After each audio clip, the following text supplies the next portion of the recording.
And it was about roughly 6 months after that we had initially met that that Kelsey and I had moved in together. And where did you move in? She had owned a home at 125 Phillips Brooks in North Andover. My lease had ended that May of 2024, and at that point we decided that we were going to live together and I wasn't going to renew my current lease that I had. And, your relationship becomes strained in any way? Just yes or no? Yes. Okay. And as a result of that, did you decide to do something on June 30th, that Monday? Yes, I ended up obtaining a restraining order. Okay. Now I'm going to just step back for a second, and we're going to talk about that day in particular, okay? Okay. At some point, were you communicating with the defendant at all? Yes. How so? It started in the morning. It was both text and phone calls that we were going back and forth with each other. I had requested to see my son. I wanted to make sure that he was okay.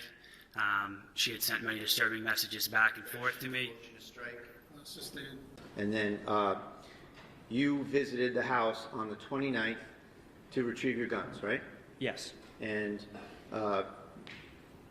it's fair to say that you spent about 60 seconds with the baby. I would say that's not true.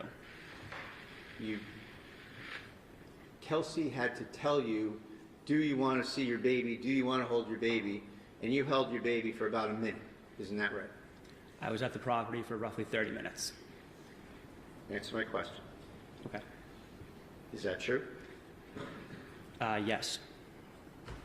So, with respect to the gun safe in the bedroom to the right, and the reason you were placed on suspension or administrative leave, whatever you call it, is because you have been caught on video many, many times using drugs that are in violation of your department and the town policy, correct? Allegations were placed against me, and the town has a responsibility to do their due diligence and investigate that matter. So that's a yes? Yes, sir. When did that go into place?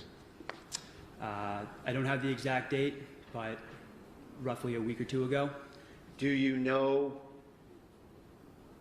the duration of this suspension or whatever you want to call it? Sustained.